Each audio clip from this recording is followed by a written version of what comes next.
하나님께서 제정하신 나시린의 서원에 관한 내용입니다.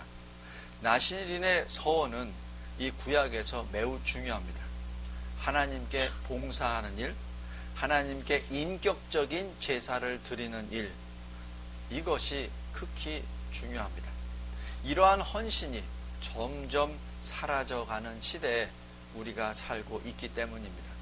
그럼 먼저 나시린의 서원이란 무엇인가에 대해서 먼저 알아보겠습니다. 나시린의 서원은 남녀 성도가 어느 특정 기간 동안 특정 방법으로 지원하여 주님을 섬기는 일입니다. 또 이 나시린의 서원은 보통 이스라엘 사람들이 하나님을 향한 사랑과 감사를 자신을 스스로 바침으로써 나타냅니다. 그리고 이 나시린은 여호와 하나님을 위하여 거룩하게 구별되어야 합니다. 나시린은 주님께 드릴 수 있도록 거룩해야 하며 구별되어야 된다는 뜻입니다. 이 세상과 구별되어야 합니다. 가족과도 구별되어야 합니다. 주님께 온전히 바쳐지기 위해서는 장례식장에도 마찬가지 구별되어야 한다는 뜻입니다. 이 얘기는 부모님이 돌아가셔도 참석을 못한다는 뜻이 됩니다. 머리를 깎는 일에 있어서도 구별되어야 합니다. 본문은 지금 나시린이라는 어느 특정인에 대한 내용입니다. 예를 들어서 사무엘도 나시린으로서 이스라엘의 사사요 선지자였습니다. 삼손도 나시린이었습니다. 그리고 세례 요한도 나시린이었다고 신학자인 유세비우스는 그렇게 말합니다. 사도 바울도 나시린처럼 서원하여 머리를 깎은 예가 사도행전 18장 18절에 기록되어 있습니다. 이 나시린의 서원은 이 신약시대를 통과하는 예수 그리스도의 제자된 우리 각자가 어떻게 살아야 하는가를 구약의 눈에서 우리에게 알려줍니다. 이 나시린의 서원은 우리 제자들이 걸어가야 하는 길을 우리가 알게 됩니다. 나시린은 먼저 하나님의 나라에 우리의 마음을 두는 사람입니다. 하나님께 헌신하기 위하여 스스로를 거룩하게 구별하는 사람입니다. 이 세상 무엇보다도 하나님을 가장 귀하게 여기는 사람이 나시린입니다. 나시린은 그래서 이 신약시대 예수 그리스도의 제자들이 반드시 간직해야 할 제자도를 설명하기도 합니다. 이 나시린 서원의 6가지 특징을 먼저 알아보겠습니다. 1절부터 13절까지. 첫째, 나시린의 서원은 특별합니다. 2절에서 이스라엘 자손에게 고하여 그들에게 이르라. 남자나 여자가 특별한 서원, 곧 나시린의 서원을 하고 자기 몸을 구별하여 여호와께 드리거든 이라고 기록합니다. 이 나시린의 서원은 특별한 서원입니다. 구약에서도 이러한 비슷한 예를 볼 수가 있습니다. 제사장이 성막 안에서 봉사할 경우 술을 먹을 수 없습니다. 또 하나님의 백성은 죽은 자에 대해서도 매우 조심스럽게 행동해야만 합니다. 여기서 보면 이 나시린의 서원을 한 자는 포도나무의 소산을 먹어서는 안 됩니다. 또 머리도 깎지 말아야 합니다. 또 시신을 가까이 해서도 안 됩니다. 이 3가지 한꺼번에 다 요구되는 것은 이 나시린의 서원밖에 없습니다. 그래서 특별합니다. 둘째로 이 나시린의 서원은 자발적입니다. 제사장 같은 경우에는 태어날 때부터 구별되어 결정됩니다.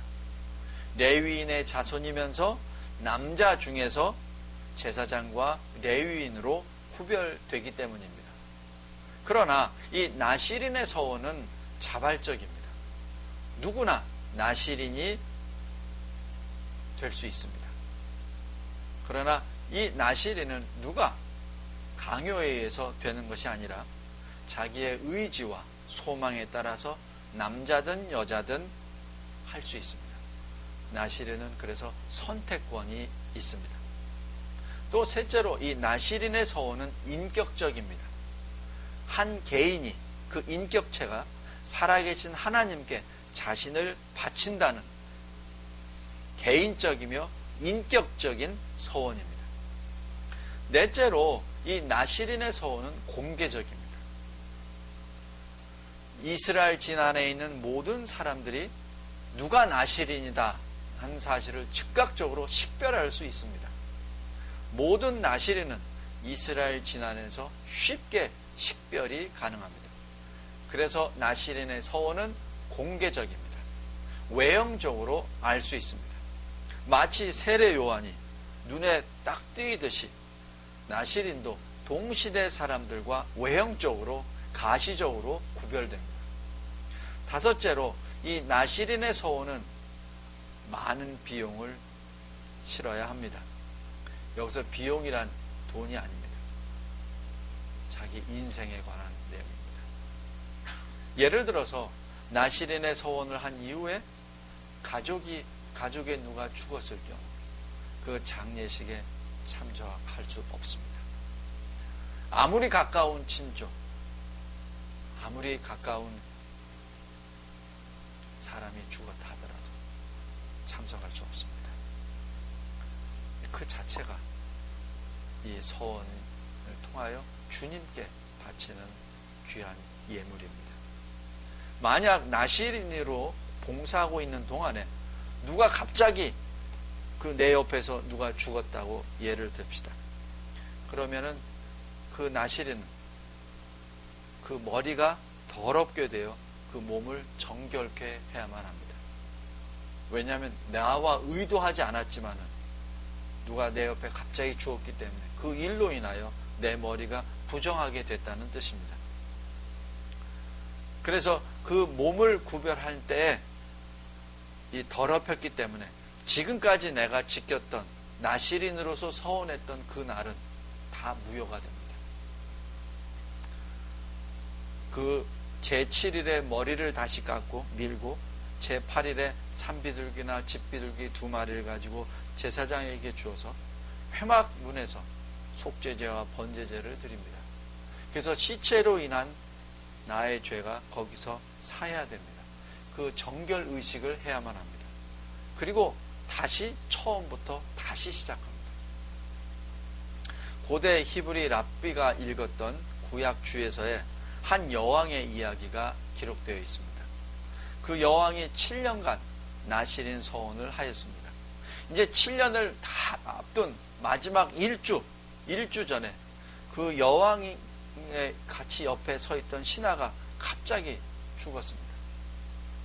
그 여왕은 6년 51주간 나시린의 서원과 봉사를 하였는데 그 모든 자체가 다 물거품이 되어버린 것이죠. 그 여왕은 정결의식을 마친 후에 다시 7년의 나시린 서원을 이행해야만 했습니다. 이 자체가 매우 값비싼 서원이요 봉사입니다. 그래서 나시린 자체가 매우 큰 헌신을 요구합니다. 여섯째로 이 나시린의 서원은 일반적으로 일시적입니다. 13절에 나시린의 법은 이러하니라 자기 몸을 구별한 날이 차면 그 사람을 회막문으로 데리고 갈 것이요 라고 기록합니다.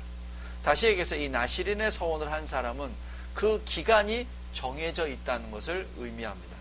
물론 삼손, 사무엘, 세례 요한같이 평생을 나시린으로 사는 사람도 있었지만 일반적으로 이 나시린의 서원은 그 끝나는 그 기간이 정해져 있습니다.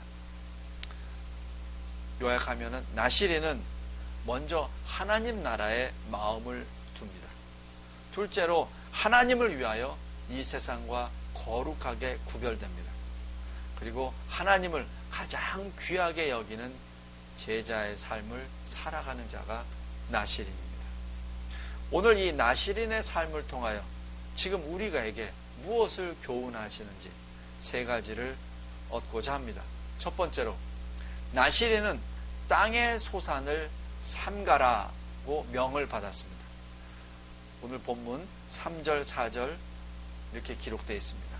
포도주와 독주를 멀리하며 포도주의 초나 독주의 초를 마시지 말며 포도즙도 마시지 말며 생포도나 건포도도 먹지 말지니 자기 몸을 구별하는 모든 날 동안에는 포도나무 솟아는 씨나 껍질이라도 먹지 말지며. 자, 이 명령은 무엇을 의미합니까? 포도나무가 심겨온 다음 포도 열매를 맺을 때까지는 당시 이스라엘에서는 약 3년이라는 기간이 소요되었습니다. 포도나무가 자란다는 것은 그 땅을 소유했다는 뜻이고 또 그 땅에 정착을 했다는 뜻입니다. 다시 말하면 정착민이 되었다는 뜻이죠.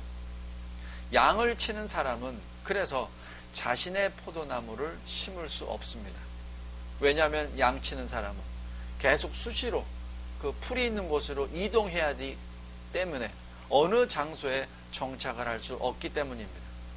그 설사 포도나무를 심었다 하더라도 그 열매가 맺히기 전에 양치는 사람들은 다시 이동을 해야 된다는 뜻입니다. 그러나 이스라엘 백성이 가나안 땅에 있을 때 포도나무를 심을 수 있게 되었고 그 포도나무가 열매를 맺을 때까지 기다릴 수도 있게 되었습니다. 그 포도 열매를 사용하여 각종 포도주를 만들 수도 있게 되었습니다. 그런데 여기에서 포도나무로부터 나온 열매로 먹는 것이나 마시는 것을 삼가라는 것은 이 말입니다. 이 땅은 나의 집이 아니다. 이 세상은 나시린의 집이 아니다라는 것을 확인하라는 뜻입니다. 이 땅은 아름다운 포도나무와 각종 열매로 가득한데 그러나 그것이 나의 궁극적인 집이 아니라는 뜻입니다. 포도나무의 어떤 형태나 어떤 열매나 어떤 소산도 먹지 않음으로써 이 세상은 나시린의 집이 아니라는 사실을 직접 입증하라는 것입니다.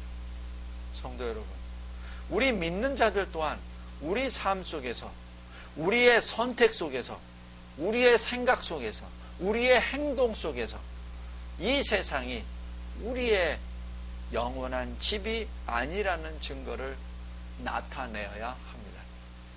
우리가 선택하고 우리가 생각하고 우리가 행동하는 것을 통해서 말해야 합니다. 하나님, 저는 지금 이 인생보다 앞으로 주님을 만날 다가올 인생, 저 천국을 더 원하나이다. 지금 나시린이 자신의 땅에서 생산되는 포도나무의 어떤 형태의 산물도 먹지 않는 것은 장차 올 저 천국을 바라보며 주님과 함께 영생을 할 그 생애를 원한다는 고백적인 행위입니다. 마태복음 6장 33절에 예수께서 무엇라고 말씀하셨습니까? 너희는 먼저 그의 나라와 그의 의를 구하라. 그리하면 이 모든 것을 너희에게 더하시리라. 당시 제자들은 무엇을 먹을까, 무엇을 입을까, 어디에서 잘까 등등에 대하여 염려하고 있었습니다. 이때 예수님이 말씀하십니다. 하늘에 계신 아버지께서 너희가 필요로 하는 것을 다 아신다. 그러므로 너희는 먼저 그의 나라와 그의 의를 구하라. 하나님이 이 모든 것을 다 더하시리라. 다시 말하면 이 세상이 너희의 집이 아닌 것처럼 살라는 뜻입니다. 이 세상이 주는 그 어떤 것보다 하나님 나라를 더 원하라는 말씀입니다. 둘째로, 나시린은 하나님의 나라를 마음에 간직할 뿐만 아니라 자신을 구별하여 하나님께 드려야 하는데 이를 가시적으로 증명할 수 있도록 머리털을 길게 자라게 해야 합니다. 5절입니다. 그 서원을 하고 구별하는 모든 날 동안은 삭도를 도무지 그 머리에 대지 말 것이라. 자기 몸을 구별하여 여호와께 드리는 날이 차기까지 그 거룩한 즉 그 머리털을 길게 자라게 할 것이며 라고 5절에 기록되어 있습니다. 이러한 가시적인 성결의 모습을 통하여 이스라엘 진에 있는 사람들은 저 사람은 나실인이다. 저 사람은 나실인으로 서원한 사람이다 라는 것을 보여주라는 얘기입니다. 하나님을 위하여 바친 사람이다 라는 그 징표를 말하라는 것입니다. 오늘날 어떤 특정의 머리 형태를 통하여 소명을 받은 자라고 하지는 않습니다. 그렇다면 어떻게 우리는 나실인의 이 세대, 이 현재를 살아가면서 어떻게 나실인의 표징을 보여줘야 합니까? 우리 인생 속에서, 우리 삶 속에서 우리 주 예수 그리스도의 제자라는 사실을 가시적으로 확인할 수 있어야 합니다. 우리가 입고 있는 옷차림에서, 우리가 생각하는 이 생각 속에서, 우리의 행위 속에서 예수 그리스도의 제자라는 사실을 가식적으로 눈에 보이는 식으로 드러낼 수 있어야 합니다. 이것은 위선과 결코 다릅니다. 진정 예수 그리스도의 제자라는 사실을 우리는 증거해야 합니다. 이 세상은 우리의 집이 아니요 우리는 하나님께 속한 자라는 사실을 보일 수 있어야 합니다. 나는 주의 것이라는 그 사실을 삶으로 입증해야 된다는 뜻입니다. 나실인은 자신의 머리를 자르지 않음으로써 말합니다. 하나님, 저는 하나님 것입니다. 저는 하나님께 속한 존재입니다. 저는 이런 모습을 누가 보든지 상관하지 않습니다.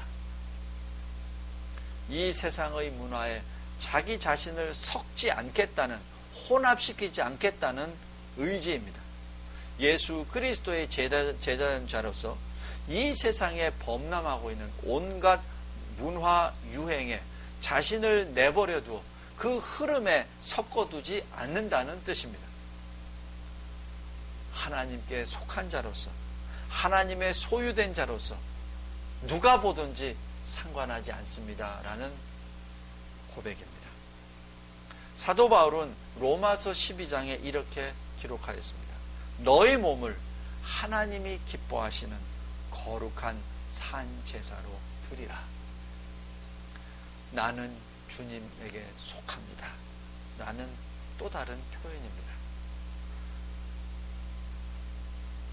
사도행전 18장 18절에 이렇게 기록되어 있습니다. 바울이 더 여러 날 유하다가 형제들을 작별하고 배 타고 수리아로 떠나갈새 브리스길라와 아굴라도 함께하더라. 바울이 일찍 서원이 있으므로 겐그레아에서 머리를 깎았더라. 왜 사도 바울이 서원을 하였겠습니까? 자신의 머리를 깎은 것은 자신을 주님께 바친다는 나실인의 서원의 표시요, 마치 자신의 머리를 제단에 바치듯 자신의 몸을 거룩한 산제사로 드렸다는 뜻이기도 합니다. 나실인이 제단에 자신의 머리를 바친다는 것은 주님, 제가 이 서원을 지키겠습니다 라는 맹세입니다.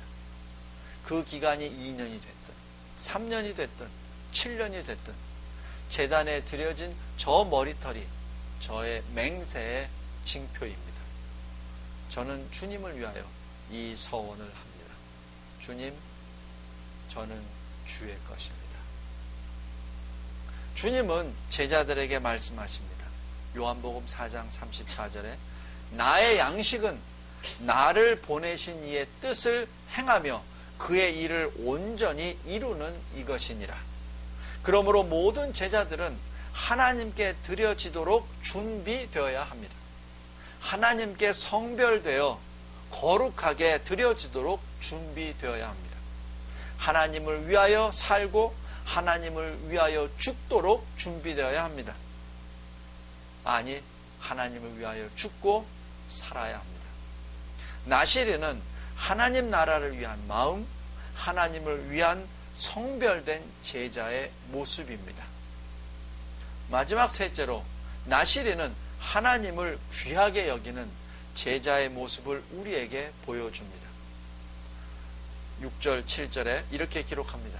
자기 몸을 구별하여 여호와께 드리는 모든 날 동안은 시체를 가까이 하지 말 것이요 그 부모 형제 자매가 죽은 때라도 그로 인하여 몸을 더럽히지 말 것이니 이는 자기 몸을 구별하여 하나님께 드리는 표가 그 머리에 있음이라.